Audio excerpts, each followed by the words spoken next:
Tolong dulu, kami punya meja ini masih goyang-goyang nih.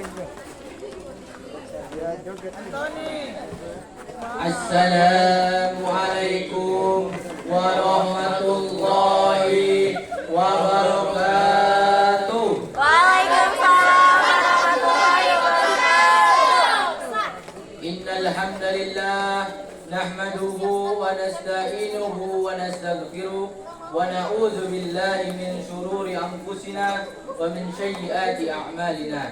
May yahdihillahu fala mudilla lahu wa may yudlil fala hadiya lahu. Ashhadu an la ilaha illallah wahdahu la syarika lahu wa ashhadu anna Muhammadan abduhu wa rasuluh. Amma ba'd. Dewan Hakim yang arif dan bijaksana, hadirin yang berbahagia dan yang kami banggakan. Masa muda merupakan masa yang penuh dengan harapan, penuh dengan cita-cita, dan penuh dengan romantika kehidupan yang sangat indah. Keindahan masa muda dihiasi dengan bentuk fisik yang masih kuat, berjalan masih cepat, pendengaran masih akurat, pikiran masih cermat, kulit wajah indah mengkilat. Walaupun banyak jerawat, tetapi tidak gawat karena masih banyak obat di toko-toko terdekat. Oleh karena itu, pantas bila para pemuda dan remaja merupakan penentu maju dan mundurnya suatu negara. Sebab terbukti sejak dahulu kala hingga saat ini sampai yang akan datang, remaja dan pemuda merupakan tulang punggung suatu negara, penerus estafet perjuangan terhadap bangsanya.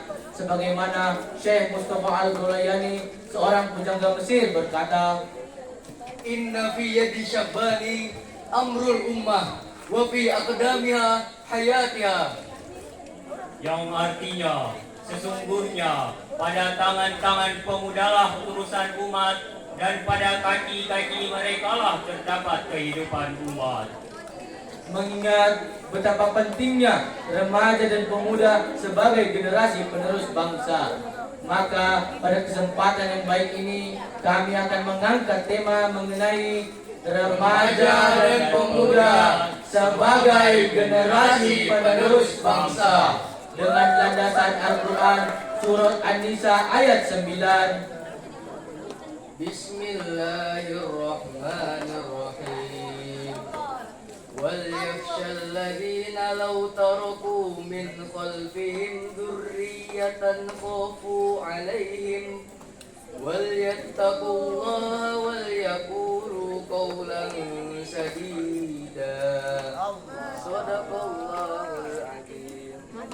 Yang artinya, dan hendaklah takut kepada Allah orang-orang yang meninggalkan di belakang mereka anak-anak yang lemah, yang mereka khawatir terhadap kesejahteraan mereka. Oleh sebab itu, hendaklah mereka bertakwa kepada Allah, dan hendaklah mereka mengucapkan perkataan yang benar.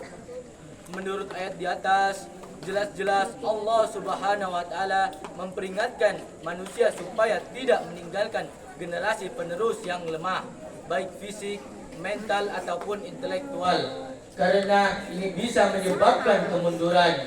Sebab terbukti apabila generasi yang ada sekarang maupun yang akan datang memiliki kelemahan dalam hal-hal tersebut, maka bisa dipastikan mereka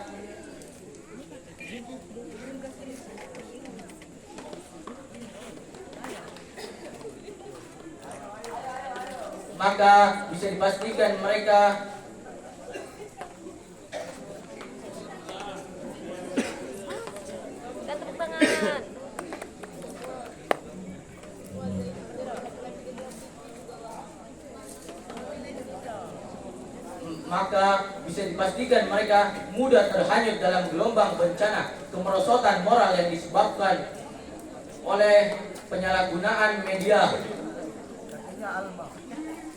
Karena modal utama mereka dalam membentengi diri dari bencana tersebut adalah tingkat intelektualitas serta pemahaman manfaat dan mudarat dari sebuah pergaulan dan penyalahgunaan media.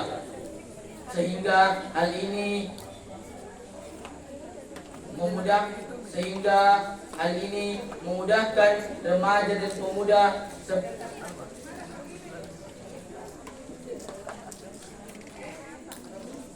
dalam proses sentralisasi budaya, sehingga mereka terbebas dari taklid buta alias terbebas dari budaya ikut-ikutan. Oleh karena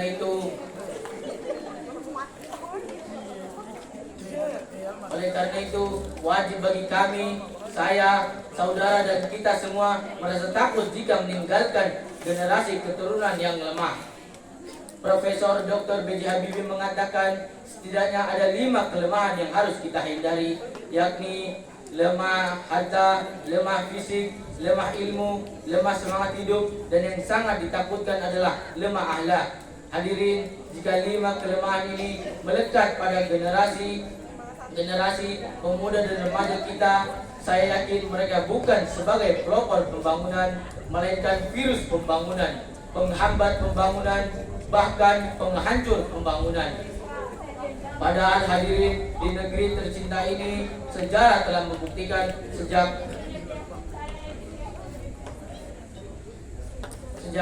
tahun 1908 masa kebangkitan nasional sampai menjelang detik-detik dikumandangkan proklamasi di berbagai organisasi kepemudaan seperti Persatuan Pelajar Stovia, Trikoro Darmo, Young Islam Mantenbon. Bahkan kita mengenal Budiotomo sebagai tokoh pemuda karismatik. Mereka semua menjadi the grand old man. Istilah Bung Karno menjadi stud giver, bahkan menjadi the founding father, pendiri penggerak yang mampu merebut kemerdekaan.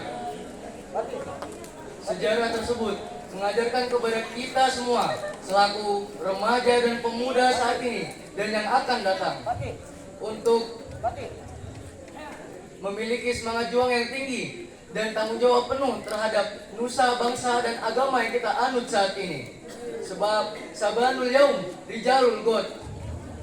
Sebagai contoh bagi remaja dan pemuda kita sebagai generasi penerus bangsa, mari kita renungkan firman Allah Subhanahu wa taala dalam surat Al-Kahfi ayat 13. Bismillahirrahmanirrahim.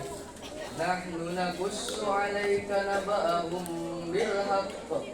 Innahum fityatun amanu bi rabbihim wa zidnahum huda.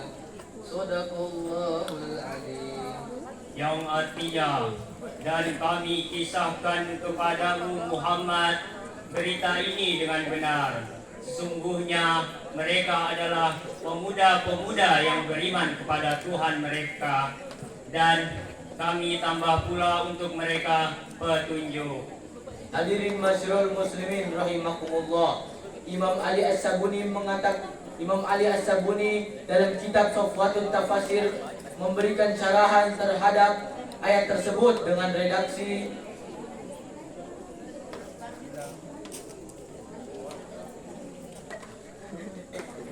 Malu masyitum, kerjakanlah sesuai kemampuanmu.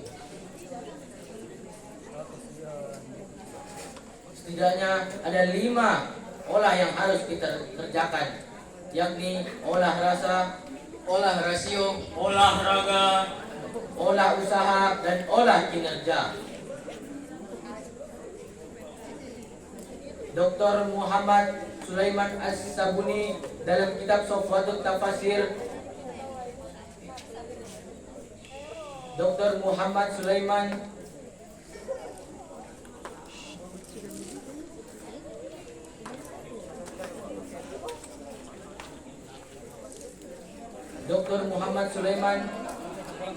dalam tafsir Min Fadil Qadir menjelaskan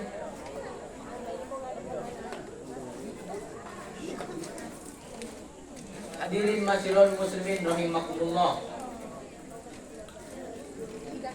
Dari uraian tersebut dapat kita ambil kesimpulan bahwa pemuda merupakan penerus estafet perjuangan terhadap bangsanya, maka seyogyanya pemuda harus memiliki semangat juang yang tinggi serta tanggung jawab yang penuh terhadap nusa, bangsa dan agama.